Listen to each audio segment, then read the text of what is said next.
कि आगे बीजेपी से डरा कर तुम क्या करना चाहते, तुम क्या कर रहे हो? तुम बीजेपी से डरा कर वोट ले रहे हो, तुम मेरे लिए क्या कर रहे हो? हमारे विकास के तुम क्या सोच रहे हो? अब मुसलमान इस बात को समझने लगा है कि निश्चित रूप से हमारे लिए जो सोचने का काम करेगा, हमारे लिए जो आंसू बहाएगा, हम उसके लिए खून बहाने का काम करेंगे। कोई पार्टी से कोई बंधा हुआ नहीं है। हम विकास की बात करना चाहते हैं। हमारा बच्चा भी डॉक्टर, इंजीनियर, कलेक्टर बने, हम ये चाहते हैं। एमएलसी बनाने की बात थी, आपने देखा होगा 2 एमएलसी मुसलमान को भी उन्होंने बनाया है। और दोनों मुसलमान कौन है? वो वही मुस्लिम वो जिनकी आबादी 4% है, यानी स्वर्ण मुस्लिम को वो एमएलसी बनाए। अब वहीं पे देखिए प्रधानमंत्री श्री नरेंद्र भाई मोदी की बात देखिए। लोग पता नहीं क्यों मुसलमान भाई डरते हैं, डरा के रख रहे हैं, लेकिन समझते नहीं। देखिए यहाँ से जब राज्यसभा भेजने की बात हुई, ये एमएलसी मुसलमान को बना करके, वो भी स्वर्ण मुस्लिम को बना करके हमको ठग रहे हैं। नरेंद्र भाई मोदी ने 2 राज्यसभा भेजा है बिहार से, वह अति पिछड़ा से भेजा। ये दम है आरजेडी में कि किसी अति वो एमएलसी बनाने के लिए तैयार नहीं है, राज्यसभा भेजे हैं।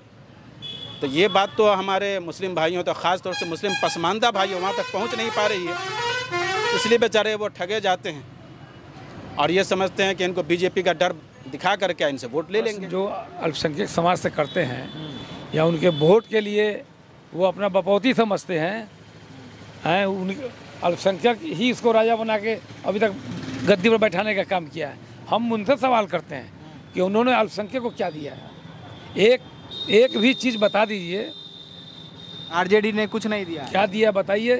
जब से हुकूमत में है, वो हुकूमत और सियासत में बराबरी के हिसाब से हिस्सेदारी की बात होनी चाहिए, क्या नहीं होनी चाहिए? बिल्कुल होनी चाहिए। तो जब बराबरी के हिसाब से हिस्सेदारी की बात होनी चाहिए, तो क्या ये तो जग जाहिर है। अब तो मनगणना भी हो गया है कि 18% माइनॉरिटीज़ हैं और 14% वो लोग हैं। तो आखिर टिकट के हिसाब से भी तो इनकी हिस्सेदारी ज़्यादा बनती है। बिल्कुल। तो आज कितने सीट पे लोकसभा में राजद के लोग, मतलब यादव लोग लड़ रहे हैं, राजद यादव के लोग 9 टिकट मिला इनको। क्या यही हिस्सेदारी है? ये दिखाई नहीं पड़ रहा। इससे बड़ा जुर्म क्या होगा? अम्बेडकर ने कहा था कि सत्ता के मंदिर को हथिया लो। अम्बेडकर का कहा कि अगर तुम आगे बढ़ना चाहते हो तो चाहे जिस परिस्थिति में हो, तुम सत्ता के मंदिर को हथिया लो। तो वहाँ तक पहुँचने का रास्ता ही काट देता है, तो हम पहुँचेंगे वहाँ तक कैसे? इसलिए ये सब बात, ये जुमलाबाजी उनका है। ये सब नीतीश कुमार जी अल्पसंख्यक के लिए उन्होंने बहुत किया। अल्पसंख्यक समाज को ये निश्चित रूप से इस पर विचार करना चाहिए। आपके माध्यम से पुनः 2 दिन बाद चुनाव है, हम उनसे आग्रह करना चाहेंगे कि आप नीतीश कुमार जी को देखिए। हम माइनॉरिटी भी अब धीरे धीरे इस बात को समझ रहा है। बहुत सारे माइनॉरिटी को कहते हैं कि तुम बीजेपी में चला गया, ये हमारे साथी हैं, प्रवक्ता हैं। अरे भाई, बीजेपी में जाना गुनाह है क्या? क्या बीजेपी के साथ नीतीश कुमार ने इतने दिनों तक सरकार चलाया है, क्या कहीं दंगा हुआ है क्या? बीजेपी के साथ हमें मुसलमानों को कोई परेशानी हुई है क्या? इस बात को सोचना होगा ना कि आगे बीजेपी से डरा कर तुम क्या करना चाहते, तुम क्या कर रहे हो? तुम बीजेपी से डरा कर वोट ले रहे हो, तुम मेरे लिए क्या कर रहे हो? हमारे विकास के लिए तुम क्या सोच रहे हो? अब मुसलमान इस बात को समझने लगा है कि निश्चित रूप से हमारे लिए जो सोचने का काम करेगा, हमारे लिए जो आंसू बहाएगा, हम उसके लिए खून बहाने का काम करेंगे। कोई पार्टी से कोई बंधा हुआ नहीं है। हम विकास की बात करना चाहते हैं। हमारा बच्चा भी डॉक्टर, इंजीनियर, कलेक्टर बने, हम ये चाहते हैं। आप हमको 2 टिकट दे रहे हैं, उसमें भी हमारे जो पसमानदा बिरादरी के लोग हैं उनको एक भी टिकट नहीं दिया। आप किस हिसाब से हमसे वोट मांग रहे हैं? किस उम्मीद से वोट मांग रहे हैं? नाराज है, आरजेडी से नाराज। बिल्कुल।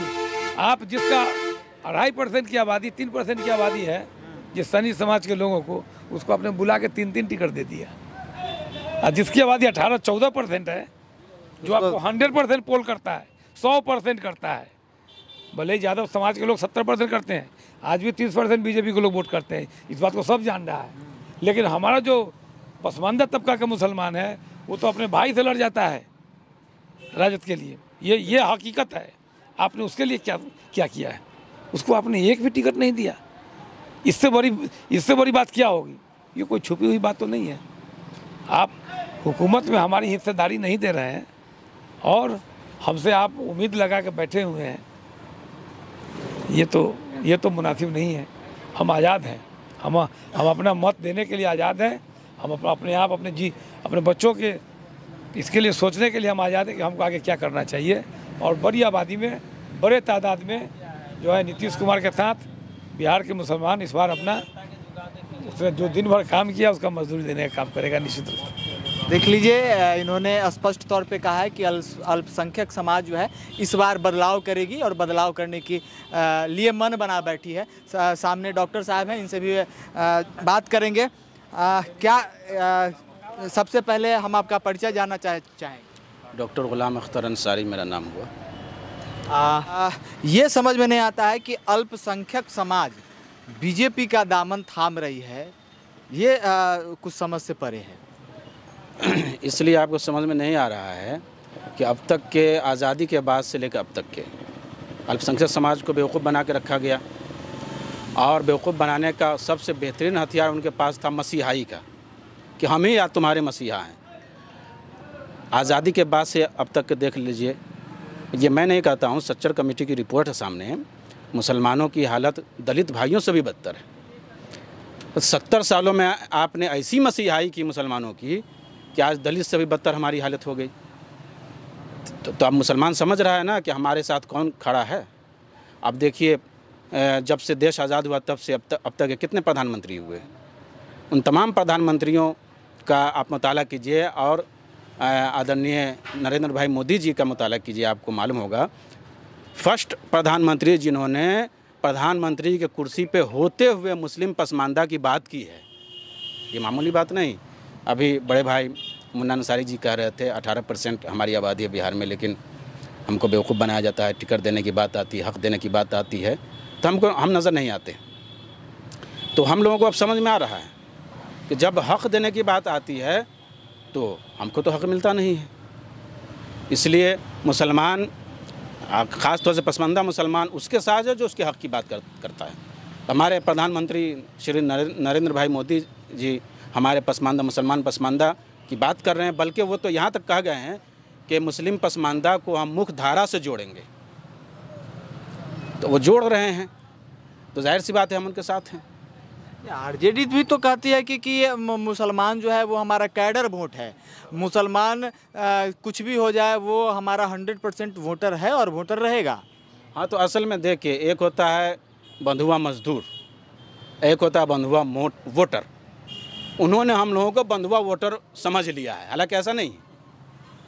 बंधुआ वोटर हम उनके नहीं हैं, हम उनका बहुत गहराई से मुताला कर चुके, देख रहे हैं कि वो हमको किस तरह बेवकूफ़ बना रहे हैं।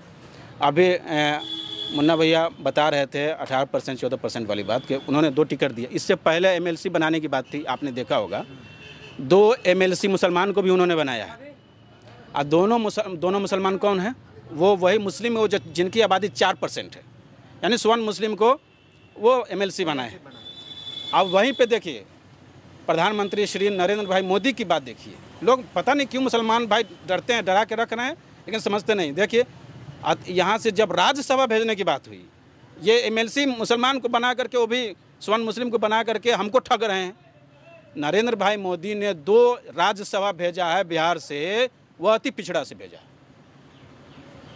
ये दम है आरजेडी में कि किसी वो MLC बनाने के लिए तैयार नहीं है, राज्यसभा भेजे हैं।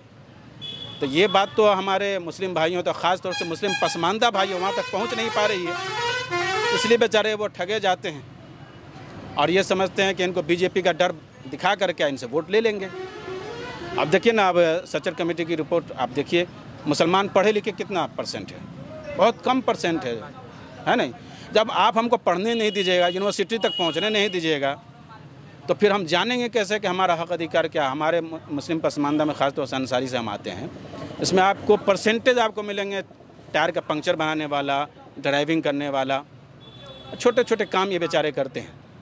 इनको पढ़ने नहीं दीजिएगा, आगे बढ़ने नहीं दीजिएगा, तो फिर वो खुद अपने आप को वो नहीं समझ पाएंगे कि हम किस तरह ठगे जा रहे हैं। तो क्या ये मुस्लिम अंसारी भाई ये एक प्रोफेसर नहीं बन सकता है, MP विधायक नहीं बन सकता है, क्या लॉयर और जज नहीं हो सकता है? उनको पढ़ने नहीं दिया जाता है, बस बीजेपी का डर दिखाना है कि ये आएगा तो दंगा हो जाएगा। अच्छा, ये 10 साल में कै तो दंगा, एक भी दंगा हुआ? दंगा का कंसेप्ट ही ख़त्म कर दिया नरेंद्र जी ने, मोदी जी ने दंगा का कंसेप्ट ही ख़त्म कर दिया। तब मुसलमान हमारे अंसारी, हमारे क्षेत्र में जाके आप देख ले, चेहरा कलाम ब्लॉक में मुसलमान बोल रहा है बिल्कुल कि बहुत आप लोगों ने ठगा पसमानदा मुसलमानों को, हम लोग इस बार चिराग पासवान को वोट देंगे और दिलवाएंगे, क्योंकि वो जैसी शख्सियत की क़यादत में, मोदी जी की क़यादत में, जो मसीहाई का दावा नहीं करते हैं, हम मुसलमान हम तो आपके मसीहा हैं, नहीं, वो सारे अगरा पिछड़ा सब की बात करते हैं। अब आप बताइए, बारिश जब होगी तो सब खेत पे बिल्कुल बराबर बारिश होगी, सबको फ़ायदा मिलेगा, सबको फ़ायदा मिलेगा। तो आप बारिश की बात कीजिए ना, अकेले एक खेत के, हम तुम्हारे खेत में हम बारिश बरसा देंगे, ये तो बेवकूफ़ बनाने वाली बात है। सबकी बात कीजिए, सबका भला होगा, और जो हमारी आबादी है उस हिसाब से आप हमको हक़ दीजिए। मसीहाई का दावा जुमलाबाजी नहीं, जुमलाबाज तो आप हैं, जुमलाबाजी नहीं की, जब हम लोग समझ रहे हैं। मतलब इस बार अपने हक के लिए आपने बीजेपी का दामन थामा है? जी जी बिल्कुल। जी, आपको लग रहा है कि जो हक आप जिसके लिए थामे हैं वो बीजेपी आपको देगी? बिल्कुल वहीं से मिलेगा और मिल भी रहा है। क्योंकि यहाँ पर किसी की मसीहाई का दावा ही नहीं किया जाता है, सबका साथ, सबका विकास। कहीं ना कहीं हम भी क्षेत्र में गए हैं और क्षेत्र में घूमे हैं, तो अधिकतर मुसलमानों का ये कहना है कि बीजेपी जो है मंदिर मस्जिद करके हम लोगों को बांटती है, दंगा करती है, मुसलमानों पे अत्याचार करती है बीजेपी। नहीं, ऐसा कहीं मुसलमानों पे अत्याचार हुआ तो बताइए आप। कहीं कोई अत्याचार नहीं है, सबको सुरक्षा मिल रहा है। ये देखिए, विरोधी के लोग ये बिला वजह की बातें करते हैं, लोगों को वर्गलाने का काम करते हैं, ऐसा कुछ नहीं है। देख लीजिए, अभी हमारे साथ थे डॉक्टर गुलाम अख्तर अंसारी जी, जिन्होंने एकदम साफ तौर पे ये कहा है कि इस बार जो है मुसलमान जो है ठगा नहीं जाएगा। मुसलमान जो है इस बार एकजुट होके बीजेपी के साथ है, बीजेपी के साथ रहेगा, क्योंकि बीजेपी ने ही इनके लिए कुछ सोचा है। और इस बार जो है बीजेपी को जो लोग डर दिखा के इनसे वोट ले लिया करते थे, इस बार उनकी नहीं चलेगी। इसी तरीके की खबरों को देखने के लिए धन्यवाद। जय हिंद, जय बिहार।